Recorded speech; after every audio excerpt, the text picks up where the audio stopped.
Function को on to होना या ना होना इसके बारे में कोई स्टेटमेंट देना है, तो इन तीनों पॉइंट्स में से कोई एक पॉइंट अगर बन जाता है ना, तो आप उस फंक्शन को ऑन टू होने या ना होने के बारे में आप कोई स्टेटमेंट दे सकते हैं ना।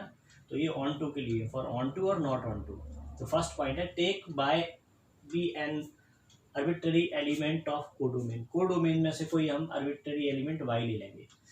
इफ फॉर ऑल, ये फॉर ऑल का साइन है, if for all y belongs to codomain there exist x in domain such that f of x equal to y implies this implies f is on to function. तो ये इस तरह की language है जो उसमें आएगी, लिखनी पड़ेगी हमें, ठीक है।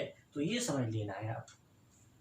अब ये चीज़ें और किस तरह से अप्लाई होंगी वो क्वेश्चन में समझ में आएंगी। अभी आप थोड़ा सा इनको मेमोराइज कर लेना, याद रख लेना कि इस तरह से करेंगे। या तो ये वाली चीज़ बन जाएगी तो पता चल जाएगा फंक्शन ऑन टू है ना, या फिर ये इनमें से कुछ बन जाएगा तो पता चल जाएगा, तो या फिर इनमें से कुछ, इन तीनों में से कोई भी एक जो सूटेबल होगा हम बना लिया करेंगे क्वेश्चन में, जिससे हम ऑन टू के बारे में कोई स्टेटमेंट दे सकें, फंक्शन को ऑन टू होना है या नहीं होना है ना।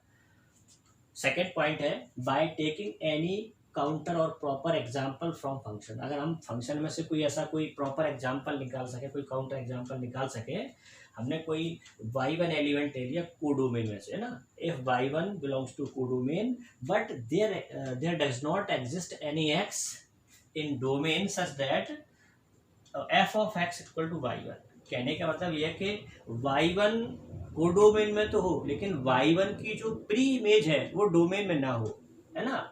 there does not exist any p-image for y1 then the function will be not on to function। ये ध्यान रखना है। तो ये ध्यान रखना है कि अगर y1 हमने कोडोमेन में से कुछ लिया और y1 की इमेज x में नहीं है, sorry image function pre image function में नहीं है ना, यानी इस तरह का नहीं बन पा रहा है f of x equal to y1, ऐसी कोई x की वैल्यू नहीं है जैसे कि f of x equal to y1 मिलता हो, है ना, आउटपुट y1 मिलता हो, तो हम बोलते हैं कि f is not on to function. Third point में अगर मैं रेंज निकाल सकता हूँ फंक्शन की, अगर रेंज निकाल के करना चाहें तो रेंज निकाल के भी कर सकते हैं। आपने फंक्शन की रेंज निकाल ली और अगर रेंज कोडोमेन के इक्वल आ जाए, कोडोमेन और रेंज अगर इक्वल हो तो फंक्शन ऑन टू होगा, और रेंज और कोडोमेन अगर इक्वल ना हो, है ना, तो फंक्शन नॉट ऑन टू होगा। तो ये अगर स्टेटमेंट बन जाता है तो हम बोलेंगे कि फंक्शन कैसा है, ऑन टू। अगर ये वाला बन जाता है ना, ऐसा कोई एग्जांपल हम ले सकते हैं आसानी से। ऐसा कोई एलिमेंट कोडोमेन में से हमने देख लिया कि कोडोमेन में है लेकिन उसकी प्री इमेज डोमेन में नहीं है, है ना, ऐसी एक्स की कोई वैल्यू नहीं है कि f of x equal to y1 हो, तो फंक्शन क्या हो जाता है, नॉट ऑन टू, ठीक है। ऐसे ही रेंज के थ्रू करना चाहते हैं तो रेंज निकालेंगे और रेंज अगर कोडोमेन के इक्वल आ जाए तो फंक्शन ऑन टू है, रेंज इक्वल टू फंक्शन, ये चीज़ें आपको तभी बताई थी। और range is not equal to codomain तो फंक्शन नॉट ऑन टू।